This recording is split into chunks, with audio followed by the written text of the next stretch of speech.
Before GPS, smartphones, and hotel apps, an American family vacation began with a paper map, a packed car, and a long road into the unknown. If you grew up in the 1960s or 1970s, you may still remember the excitement before the car even left the driveway. The cooler was packed, suitcases were squeezed into every available space, and somebody had already claimed the best seat. Back then, getting there was not just transportation. The highway, the stops, the mistakes, and the waiting were part of the vacation. And decades later, those ordinary moments may be the ones you remember most clearly. 1. Planning the trip with a paper map. Long before departure, the family road trip often began at the kitchen table with a large paper map spread open. Once the trip started, that carefully folded map usually became a permanent passenger in the front seat. Mom might hold it open while Dad drove, searching for a tiny route number as the highway signs rushed past. Folding the map back along its original creases could become almost as difficult as finding the correct road. When the family missed a turn, there was no calm electronic voice waiting to correct the mistake. Many travelers also used AAA maps and TripTik route guides to help organize unfamiliar stretches of highway. Those paper guides turned distant towns into checkpoints and made every state line feel like real progress. Children sometimes followed the route too, sliding a finger along the colored highway and asking how much farther remained. Today, a phone can find almost any destination instantly, but it cannot quite reproduce the adventure of finding the way together. 2. Packing the family car until it was full. Packing the car was not a small task. It was the first major challenge of the vacation. Suitcases went in first, followed by blankets, pillows, paper bags, toys, jackets, and a cooler filled for the road. Parents seemed to know exactly which suitcase belonged on the bottom and which bag had to remain accessible. Children squeezed into whatever space remained, often surrounded by pillows, snacks, maps, and objects that would shift at every turn. That meant opening the trunk again and rearranging a packing system that had already taken 20 minutes to perfect. Sometimes luggage went onto a roof rack, strapped above the family like a second story on the car. Everyone was warned not to forget anything important because turning around would delay the carefully planned departure. Eventually, the trunk slammed shut, the doors closed, and the overloaded family car was finally ready. Before the first mile, the vacation already had its first shared story. 3. Leaving home before sunrise. For families trying to cover serious distance, vacation could begin while the neighborhood was still completely dark. Parents moved quietly through the house while sleepy children were guided toward a waiting car. The summer air outside felt unusually cool, and streetlights glowed over houses where everyone else seemed asleep. Pulling away at that hour made the trip feel secret, as though the family had started an adventure before the rest of the world. Children might sleep through the first 100 miles and wake somewhere they had never seen before. Then the horizon slowly brightened, revealing farms, small towns, mountains, or open country beyond the windows. The first breakfast stop became a milestone, especially after everyone had been awake since 4 or 5 in the morning. By mid-morning, the family could already be far from home, with an entire day of highway still ahead. Those pre-dawn departures made summer days feel enormous, as though vacation time had somehow been stretched. 4. Fighting over the best seat. The back seat had its own geography, and the most valuable territory was usually beside a window. A window seat meant fresh air, a clear view, and at least one side where a sibling could not crowd you. Those rules did not necessarily prevent arguments about whose turn had been shorter. In station wagons, seating could become even more memorable when children occupied rear-facing or cargo area seats. On hot days, open windows blasted air through the cabin and whipped hair across everyone's face. Vinyl seats could become painfully hot after the car had been parked beneath the summer sun. On cooler mornings, the window became a moving picture filled with barns, bridges, billboards, and passing automobiles. Even boredom encouraged observation because there was nowhere else for your eyes to go. Decades later, some travelers remember that backseat view more vividly than the famous attraction they were driving toward. 5. Hearing. Are we there yet? It might begin only a few miles from home, before the family had even reached the first major highway. "Are we there yet?" became one of the most familiar questions of the American family road trip. Neither answer helped much, because 3 hours sounded almost as mysterious as 100 miles. Children measured progress in ways that made more sense to them: lunch, state lines, mountains, or the next gas stop. Sometimes a parent pointed out something beside the road simply to redirect attention for another few minutes. Other times the answer was a firm reminder that asking again would not make the destination arrive any faster. Brothers and sisters joined the chorus whenever boredom reached its peak. Then a familiar attraction name finally appeared on a sign, and everyone in the car suddenly became alert.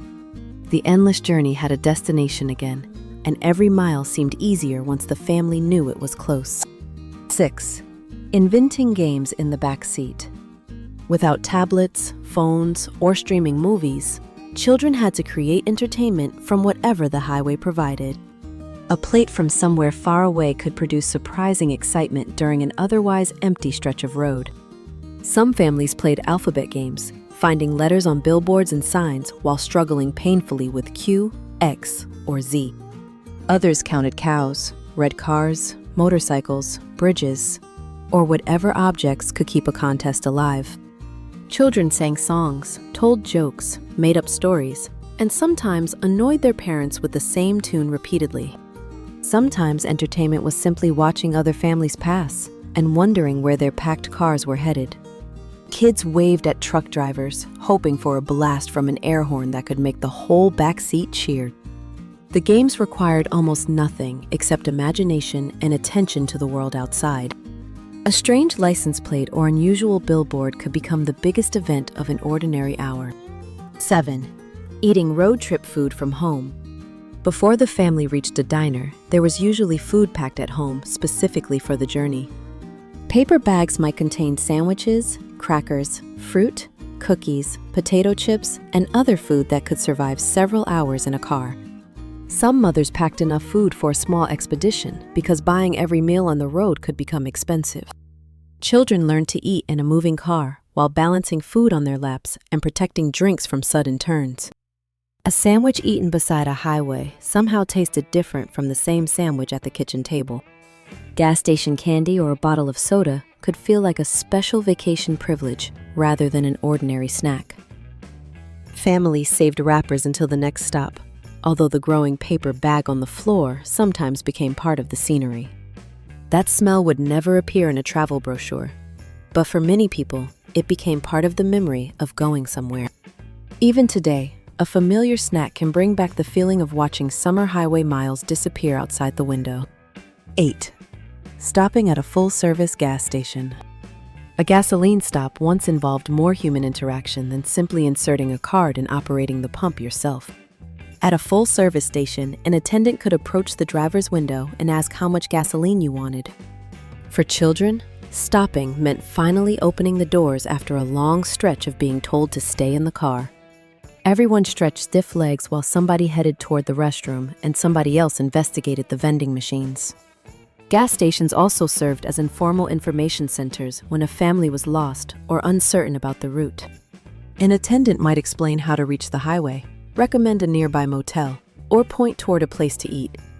The smell of gasoline, hot pavement, tires, and service bays became another sensory marker of the journey. Then the windshield was cleaner, the tank was full, and everyone climbed reluctantly back into assigned seats. The doors slammed one after another, and the family returned to the highway. 9. Reading every billboard along the highway. When passengers had no personal screens, roadside signs received an enormous amount of attention. Children read billboards aloud, sometimes spotting the next advertisement before anyone finished discussing the previous one. Older travelers may remember the famous Burma shave signs from earlier road trip years and the roadside tradition they represented.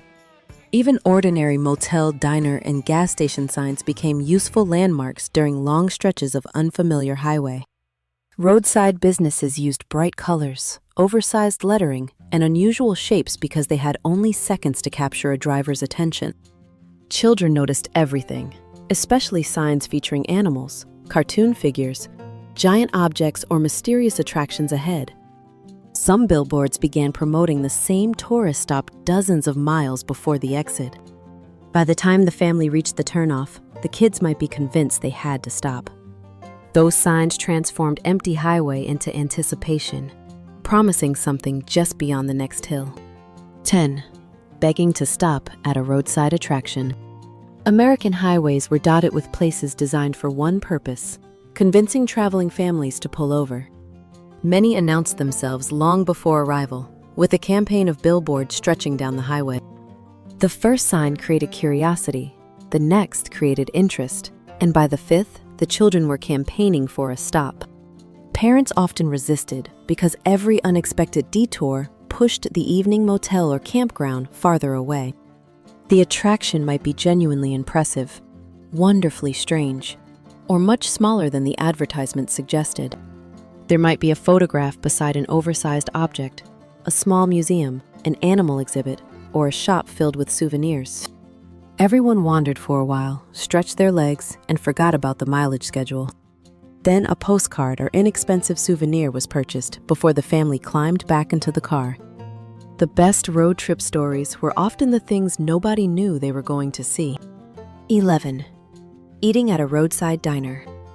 Eventually, the sandwiches were gone, the cooler was less interesting, and somebody began watching for a place to eat. After several hours inside the family vehicle, sliding into a booth felt almost luxurious. Children opened paper menus while adults unfolded the map again and discussed how many miles remained.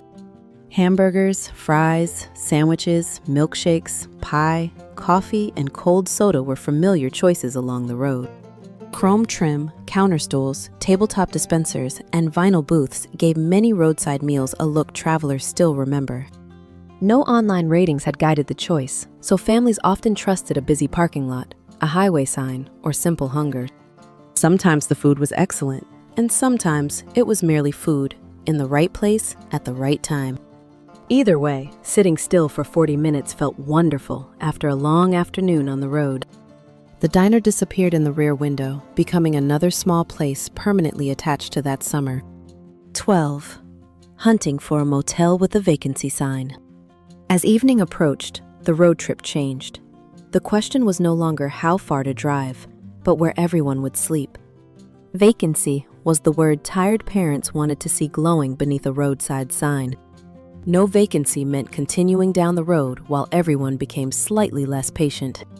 That mattered when the trunk contained suitcases, a cooler, toys, jackets, and half the household. Parents cared about price, cleanliness, and whether the place looked respectable enough for one night. If a sign advertised television, air conditioning, or especially a swimming pool, the property immediately moved to the top of their list. Eventually, Dad pulled into the office area and went inside while everyone else waited for the verdict. Children watched through the windows, hoping he would return holding a room key rather than shaking his head. Opening the motel room door felt like entering a temporary home in a town the family might never see again. 13. Racing to the motel swimming pool. After a full day in a warm car, almost nothing could revive tired children faster than a motel swimming pool. Children changed into swimsuits at remarkable speed and hurried outside as if they had not spent all day complaining of exhaustion.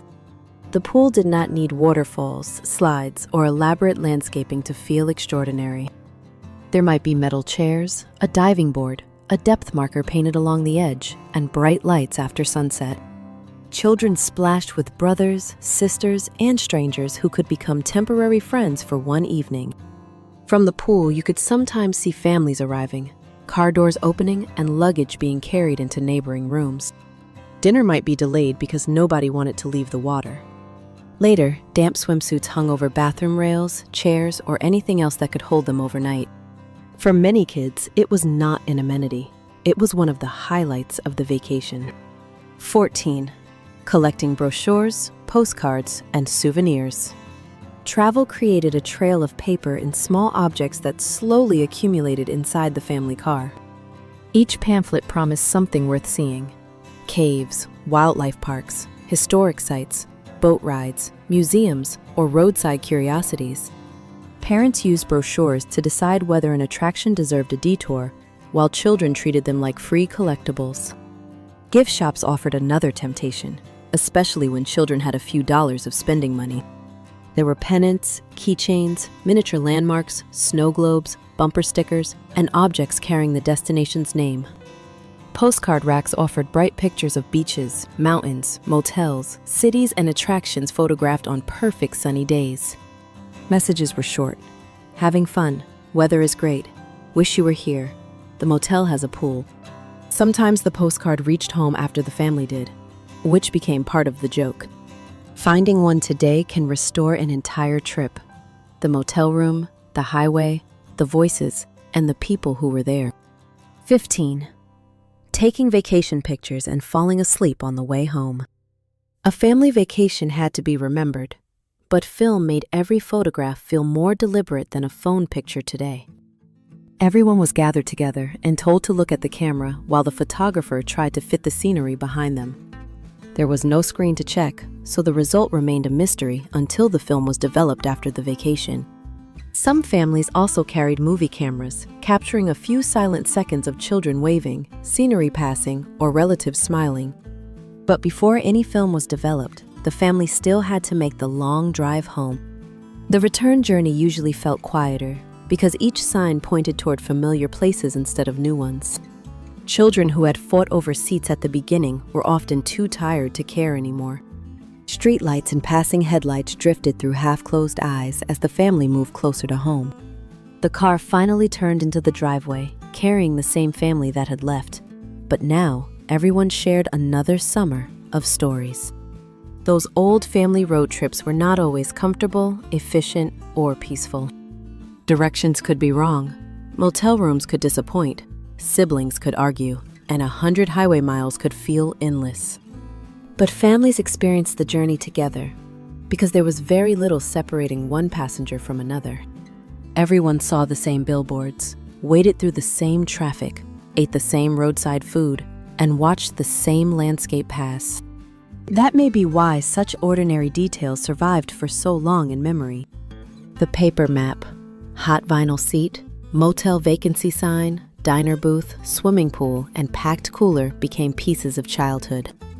The famous destination mattered, but so did everything that happened between the driveway and the place on the map. For many Americans, vacation was not simply where the family went. It was the crowded car that carried them there. If you took family road trips in the 1960s or 1970s, which of these memories takes you back the fastest? And what did your family always do on vacation that children today might never understand? Share that memory in the comments. Someone else may have spent their childhood summers doing exactly the same thing.